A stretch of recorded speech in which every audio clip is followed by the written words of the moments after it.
Hey everyone, and welcome back to another World of Warcraft video. So, I imagine you've got quite a few questions. I mean, what actually is the Shadowlands? How does it work? How was Sylvanas able to defeat the Lich King so handily? I mean, how did Saurfang do more damage to her? And you're probably also wondering, wow, isn't that some gorgeous b-roll of the new pins that are available on the Master tier of our Patreon this month? I know, smooth plug and a very good question indeed. And really, there's so much with this expansion to get into in terms of the lore that, yeah, we're going to do this video on it. We actually know quite a lot about the mechanics of the Shadowlands. We've got new characters, like the Jailor, who Sylvanas is in league with, and then the Arbiter, who is really one of the most mysterious, I mean, I say character, it's almost more entity, it's almost so mythical, that there really is a lot for us to discuss here. So really, the Shadowlands are the realm of death, and overall, with all of the functions of the Shadowlands, it's, I mean, Ian actually said it really well when he said machine of death, and the character leading all this seems to be the Arbiter. Now, what is the Arbiter? Well, that's just something that I think we'll find out as time goes on.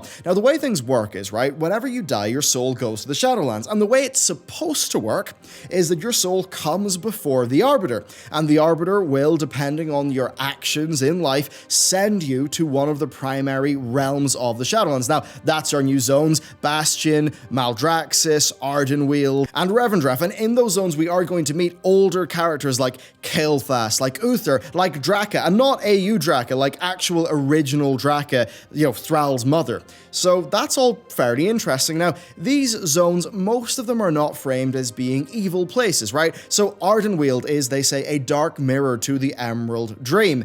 And I've got a big speculation on that in a bit. Take Bastion, that's where, you know, people who are a bit more serving go to, like, say, Uther the Lightbringer. They unshackle themselves from their burdens and prepare for a life of service with the Kyrians. Then you've got Maldraxxus, which is quite interesting because it really does look like an evil place, but Ian sort of described it more as, you know, sort of survival of the fittest, and that the realm of Maldraxxus really is the military might, what's what defends the Shadowlands, and it's where the Lich King actually called on a lot of his power from. And then there is Revendreth, which is, well, just a bit more of a horrible place. It's where people go to atone for things, for penance, and that's where characters can kind of go penance, maybe atone for their sins, and then go to one of the other realms. So that's the way that it is supposed to work. And when a soul goes to one of those realms, the anima of that soul sort of goes to that realm as well. Now, you might be wondering, what is anima? Well, anima is basically your might as a soul. So a real mighty soul like Garrosh Hellscream or Varian Rin, they'll have a lot of anima. And the amount of anima you've got, it's got nothing to do with how good you are or how evil you are. It's just how mighty of a soul you are. Whereas maybe a farmer who's led a more humble life will have less anima.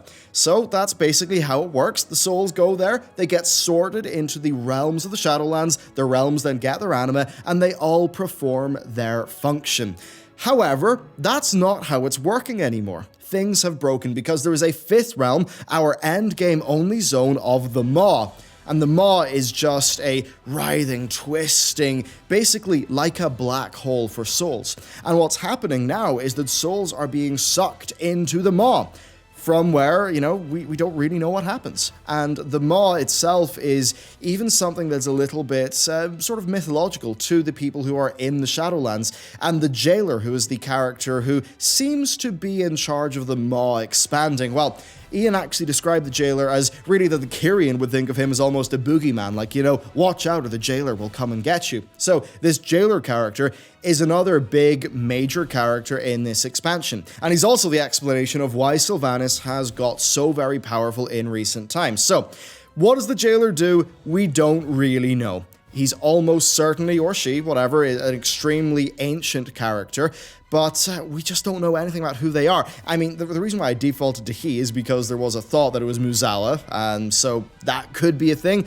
But again, it's hard to know right now, and no doubt this is going to be one of the things that Blizzard will unveil as the expansion goes on. Now, Sylvanas is not working for the Jailor. Sylvanas is working with the Jailor. Blizzard were very clear to make that be the case, so it doesn't seem like it's an Ashara and N'Zoth thing, right? They're in league with each other, and I think that makes a lot of sense. The Jailor clearly has a lot of power over in the Shadowlands, but Sylvanas obviously has a lot more power in, well, I guess the Mortal Lands, wherever we are. Now, the way that that worked is that Sylvanas entered a pact with him, and that seems to be the source of her new purple magic. And yes, you've seen purple magic in Warcraft before, but remember that in 825, Lorthamar remarked upon Sylvanas' magic, thinking that it was new. Now, what's basically happened is over the last few years, whenever people have died, they've went to the Maw, and that has fed it. It's made it grow larger, and as the Maw has grown larger, Sylvanas has become more and more powerful, and that means that throughout Legion, whenever people died, well, their souls actually didn't go to the Arbiter for judgment and to be sorted into the other realms of the Shadowlands. They were sucked into the Maw, and Blizzard were clear when they said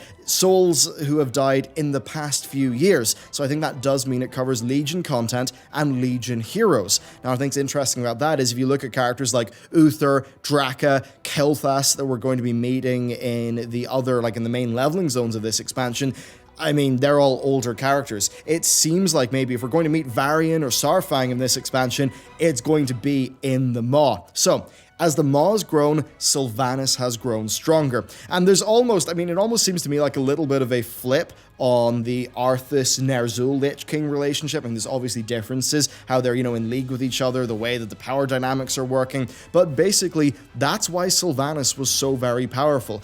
In Battle for Azeroth, as we killed each other, the souls and the anima of those souls went into the Maw, made it more powerful, powering her up. And that means that by the time she goes to the pinnacle of Icecrown, yeah, she is able to take down Bolvar. And I mean, it's not like that's just Sylvanas Windrunner herself, an elf with some arrows who's done that. No, that is Sylvanas sort of propped up by some sort of extremely fundamental, mythical, spooky force.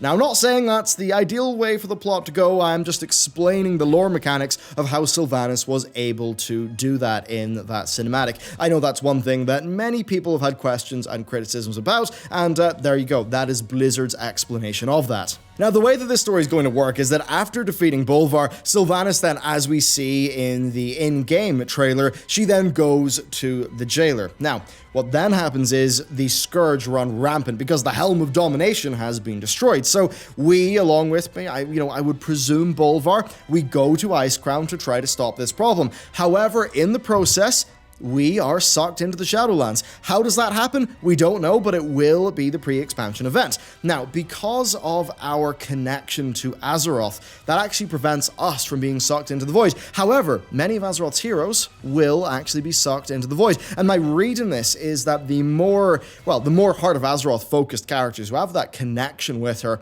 they're going to be fine. But maybe Anduin Wrynn, I think he might get slurped into the Void. Or not to the Void, into the Maw. And if Anduin does get slurped into the Maw, maybe he'll meet Varian, and maybe that's sort of the plot line that they're going to go with there. But it very much seems like our characters, through our connection to Azeroth, we're able to survive that. We then go to the Arbiter, we go to Oribos, which is this sort of mythical, before time kind of city that is really the center of the Shadowlands. We'll then quest through the 4 different zones, and then we'll go to the Maw. And I think when we go to the Maw, that's really when a lot of the lore is going to kick off. Now, I think the major lore hints, they're probably going to be a little bit later on. I mean, one thing that is exciting from a lore perspective is that the 4 zones actually have a linear story. You can play them in any order on your alts, but your first time through, yeah, it's a linear story, and I think that's really, really quite good indeed. It means they could do just a lot more with pushing the actual expansions narrative forward through the questing, but through that we'll probably learn a little bit more. We do know that the first raid is a 10-boss raid in Revendreth, so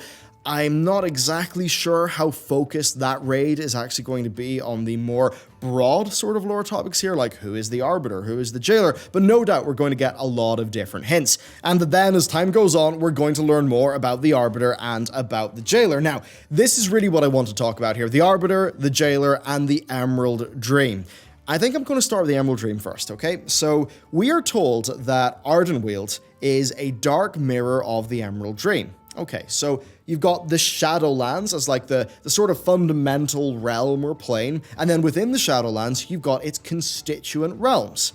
So, what if it's the same and we have the Lifelands that contrast the Shadowlands, being life and death on our Cosmic Forces chart? Because, I mean, if you think about it, if Ardenweald is a dark mirror of the Emerald Dream, then it would sort of tell you that the Emerald Dream is, just about as important as Ardenweald. I mean, Ardenweald is actually where Cenarius went when he originally was defeated. He then was basically sent back in the Legion expansion and things like that. But that's kind of what's going on there, and that makes me think that much like how you've got these 4 or 5 zones for the new expansion, and that they are areas of the Shadowlands, and the Shadowlands are just an infinite realm, I think you probably are going to have a Lifelands that is an infinite realm, with, say, the Emerald Dream being one of the constituent realms. That very much would be cohesive with the lore that Ian actually presented in the overview panel for World of Warcraft Shadowlands. So I think that's quite interesting, especially because you've got a Titan aspect who is associated with life in ANR.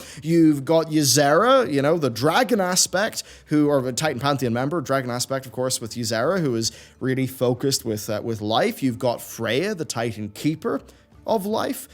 You don't have that for Death at all, right? Argus, I mean, he literally has a scythe. He was obviously the Death Titan. That was clearly Blizzard's plan. So why was Argus not hatched out of his egg? Why did the Pantheon leave Argus behind? Did they simply not discover him? What's going on there? Are the Pantheon a bit more afraid of death? Really, it's quite hard to tell there. It certainly, though, is the case that through the lore that they've expanded upon here, the Titans are just another group of people, right? They're just another race. They're an extremely fundamental one, yes, an extremely powerful one, yes, but they're, they woke up, they tried to do their thing to reality, to creation, but they don't seem to be the end-all, be-all like they maybe seem to have been way back in the day, in the earlier lore of World of Warcraft. So I think this is all in line with Blizzard casting the Titans in a bit more of a morally ambiguous light. And I think that means that as, our characters in the game, we're going to learn a lot more about the realms of death, what the Titans maybe have or have not done, and maybe some darker aspects of the Titans' history. And then I think we're probably going to have the Titans come back. I mean, they clearly set that up, right, with the Seat of the Pantheon. And when that happens, I think we're probably going to have a stern talking to with Amon Thul, and I've got to wonder what's then going to happen. And that really does bring us onto the characters of the Jailor and the Arbiter, and I suppose also a little bit of Bwonsamdi. So the Titans clearly never thought to tell us about any of this, even though we just defeated their brother, the Titan of Death. Little bit odd, don't you think? So if we think about the Arbiter, right? The Arbiter is obviously not a Titan. Could the Arbiter be Elune? I actually think that may be the case, because Elune, you see associations with Elune to, to the light, and sort of a little bit to, like an affinity with like the forest and how the night elf culture has worked out. And I've got to wonder, right, if Elune, is a sort of a many-aspect character, a bit like how we see, Elune the Mother, but also Elune the Night Warrior, and how that's something that Blizzard clearly set up with the end of BFA. Well, I've got to wonder if you have the Elune of the Shadowlands, the Elune of the Lifelands, and if they're sort of parts of a whole, and that Elune really is an extremely fundamental creature. So that much, I think, could be a very interesting area for speculation, and it's one that Blizzard could explore using Tyrande. So I think that's something we're definitely going to see. Other than that, though, I mean, who is the Arbiter? Your guess is as good as mine. Right now, it's purposefully left being mysterious. All that we know is that, this is a character from, before time was a concept, right? This is such a fundamental character to the universe, to the cycle of life and death, that really, no matter what the explanation of who the Arbiter is, it's going to be extremely important for the lore of World of Warcraft. Then next, we've got the Jailor. Who's the Jailor? I mean, I don't know. You don't know. Nobody knows. Is it Muzala? I mean, it could be, right? We had the Il'gynoth line in patch 8.3. We've had him be described as, the Father of Sleep, the Hungering Darkness. We've got all those lines that I speculated about in the past, which means that, yeah, the Jailor could be Muzala. We don't know, though. At this stage, it really could be anything. What is interesting, though, is Sylvanas is working with the Jailor, and I've got to wonder if the terms of that arrangement are going to change. I mean, maybe if Sylvanas will want to take the Jailor's position, something like that. It's kind of hard to tell. There's also, I think, a pretty interesting aspect here where, Sylvanas, she went to that, sort of terrible dark oblivion whenever she originally died. Well, I mean, what if she went to the Jailor in, after Icecrown? That, I think, would be a pretty major bit of lore. Maybe that's where Arthas is floating around. And, I mean, Ian did say that Arthas is dead. He literally did say that he's pretty much dead and gone. But I wonder if they would sort of bring a little bit of Arthas back through the Maw Zone. But basically, the fundamental point here is that the relationship between the Arbiter and the Jailor is going to be extremely important. I think what's actually going to happen is you're going to see more of a link between the Arbiter and the Jailor than you may have first thought, and that they will both be intrinsic sort of elements of the Shadowlands. It could be that, or it could be that with the Maw being described as this kind of black hole, maybe it is a sort of corruption that was introduced into the Shadowlands, and that it's something that's been growing, that is a major problem, and that we really do need to deal with, and it just happens to be the fact that Sylvanas is the one who brought us there. Now, as for Sylvanas, I mean, what is her goal? Seemingly, she wants to just slurp up all the souls. It's the stuff that she's talked about, you know, the world being a prison, her wanting to set us free. We're just going to have to wait and see what that actually means. I think that what she did in the cinematic is a means to an end, and that we don't quite know what that end is yet. And I've got to imagine Blizzard are not going to explain what her end is until they actually show us her end and try to shock and surprise us with it, because that's basically how they've written Sylvanas thus far, and I would expect that to continue. Then there's also a little bit on Bwonsamdi. So we've had all the speculation about Bwonsamdi's boss, who that might actually be, and well, could it be the Arbiter? Yeah, I think it actually could be. Could it be the Jailor? Maybe not. You see, Bwonsamdi will have known that Sylvanas was actually working with the Jailor. What does Bwonsamdi do right after Desire Lore? He says to Talanji that he will free her from her people's pact, you know, the one that Rastakhan set up with him, if she just lops the head off Sylvanas and gives it to him. Now, I think that pretty clearly means that Bwonsamdi and the Jailor are absolutely not friends, and if we are going to tie this more into the troll Loa, and we're maybe just going to be exploring the Loa and the Wild Gods a little bit more through, like, zones like Ardenweald, well, then what if we do actually see that Bwonsamdi's boss is the Arbiter, and that Bwonsamdi is indeed just, you know, dealing with a really important part of the cycle of death. I mean, he does have his own dungeon, it's basically his own little pocket realm up there, so that'll be pretty cool to see. Then also, I guess, there's the Drust stuff. I mean, the Drust are connected as well, and it'll be really interesting to see, like, the Gorak tool stuff. Will that actually come through in this expansion? And definitely, yeah, to all the people who said, hey, why aren't you talking about the Drust more in your speculation videos? Yeah, I was dumb, you're absolutely right, and I totally should have. But there you go, that is a sort of overview, speculation, my thoughts on really why things are happening, where the lore could be going, what Blizzard probably mean by all of this. I'd love to hear what your own speculations are, though, so please do let me know down below. Of course, you know, I mean, yeah, I'm going to pimp the hell out of these because I'm really happy with how they turned out. So if you want to check out the pins, you can check out the Patreon, and I mean, if they do well, we have very major plans for 2020 for making really, really cool stuff. So check that out. Thank you very much for watching this video. Let me know what you think down below, and with that, I will see you next time.